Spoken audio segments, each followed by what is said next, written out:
Police brutality and racism has been going on for a long time. We've seen it a million times now where an officer has killed an innocent.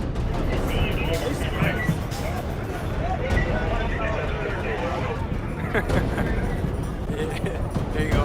Black Lives Matter! Yes! I felt so many people's pain and passion and anger and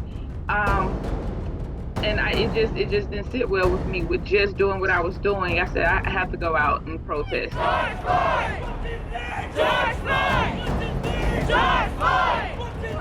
George Floyd! Just calling for justice for George Floyd and all the other victims of police brutality.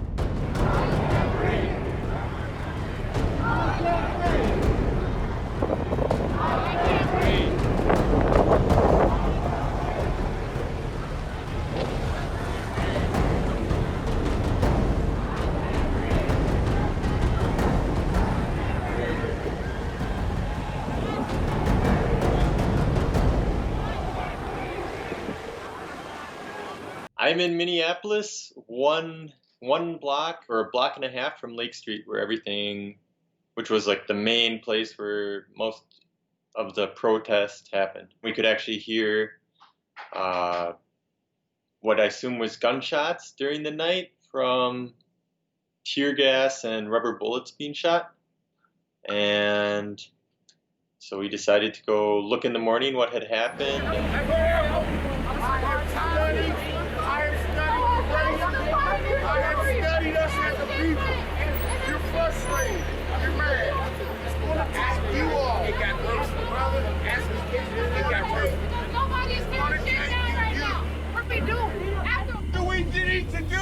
The man in America, the intelligent real man. When I saw it, I almost brought to tears. I would never expect to see that here in my home city. I was incredibly shocked and surprised to see somebody standing inside of their store with what we call in the U.S. an assault rifle. He said he was just there to defend his store. The store had already been looted. I didn't witness anybody actually try to break into the store.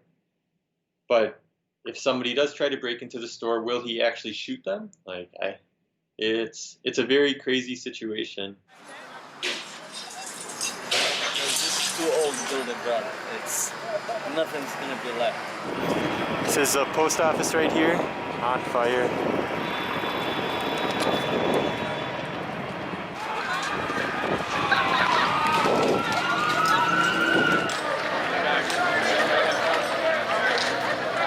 Protesters took over the police station that was responsible for the murder.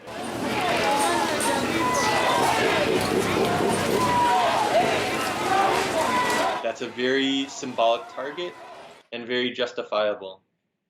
But when it comes to businesses, it's also a much more difficult situation. Here we have Lake Street Tobacco.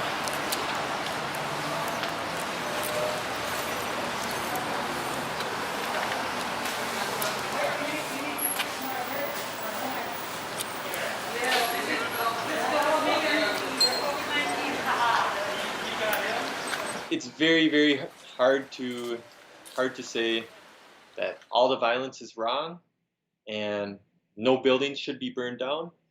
But at the same time, if buildings weren't burned down, would the movement be as strong as it is?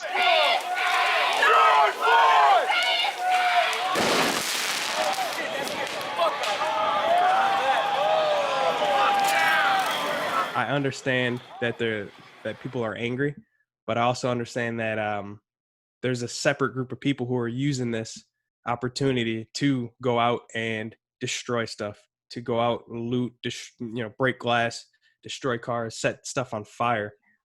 Do I get that part? I'd say no.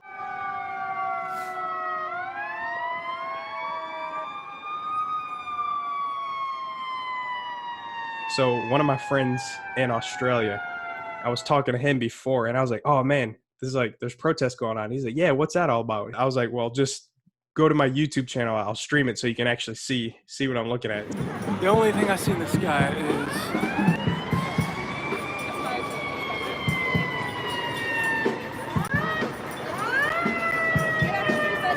is it almost felt like I was in a movie because you see people are just going crazy. look at this truck. Is this a protest or is this a party? Question mark.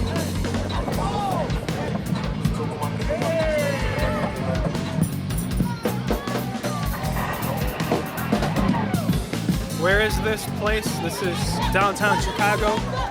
The complete lawlessness that was going on down in the city. I've been down in the city a bunch of times, and you know everything's been fine. But to see people act like just absolutely crazy people is just, it reminded me of Mad Max.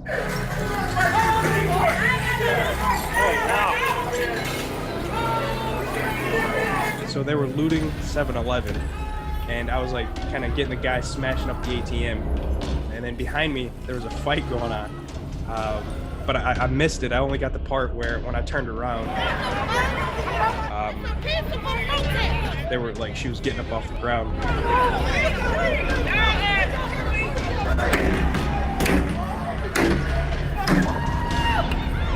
Everyone was carrying something. They were chucking bottles everywhere. They were smashing up cars. The only thing that we were missing was a desert landscape. If we were in the desert, it would be 100% Mad Max. The ones who are doing the peaceful protesting, I think those are the ones that the media should focus more on. But yeah, obviously the looters, they're definitely going to get attention because that's crazy. You know, people see that stuff. That's obviously crazy. So don't get the protesters and the looters mixed up.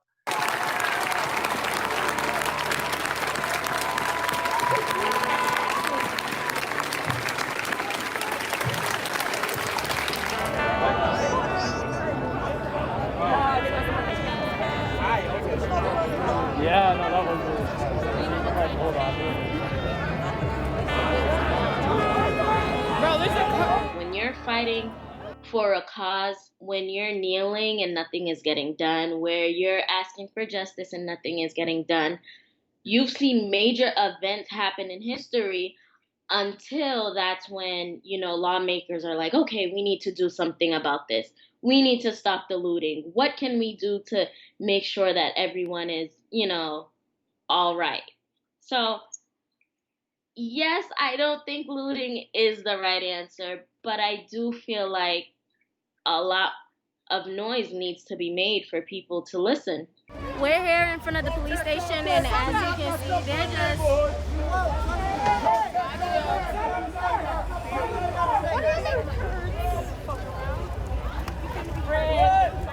No peace! No peace! No peace! That's what you kind of grow up to believe, like, you know, the United States is the #1 country. And in reality, it's not. You look at other places that have a universal healthcare system where their policing force don't carry guns, where, you know, they have low crime rates and things like that. And it's like, you live in a country where it takes so much for your voice to be heard. A lot of things are being swept under the rug, where you're looking for a leader and you don't have one. It's just frustrating because it's like, we're supposed to be this great country where you can come and live in the American dream, and it's really not that easy.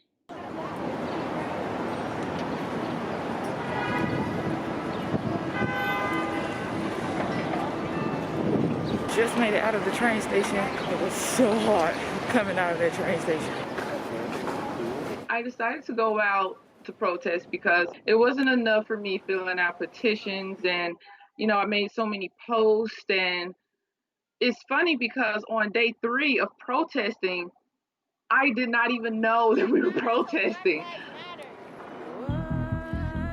When I came across this scene with this guy holding just a head, I can tell that it's bloodied. Is that Trump? That's supposed to be Trump? Yeah. Oh, okay. I don't want to get on talking about Trump because I've had rant after rant about him, but just my feelings was, you know, it was neither here or there. You know, I feel like people feel how they feel about Trump. They are taking in the energy that he is putting out. And that is one prime example. We don't like him. Just period. Just his manner, the way he conducts himself is the way he speaks is just all insane.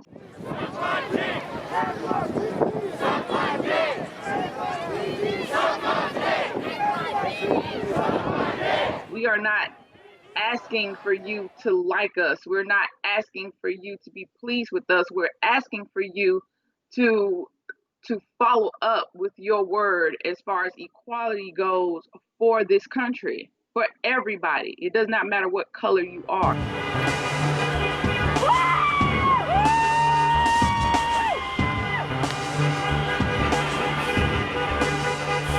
I feel like at the end of the year, we still need to fight for what is right, fight for our equality, fight for justice, just fight for the Constitution to fit everyone. So I can say I will be along with many others, thousands of others, and it should be thousands in the multitudes, to simply vote.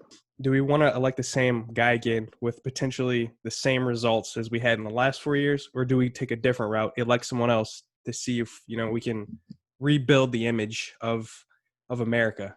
People like the U.S. and they look up to the U.S. as being a image of strong democracy and a place where many people believe in the American dream. What really is the American dream, you know? So yeah, my parents are immigrants. They came here, they bought a house, you know, cars and everything. They put me and my brother through college. My brother's he's going to be a senior in the fall. But it's like all those things don't really matter because at a certain point, at any point, I could get pulled over, and for me, that can be my last breath.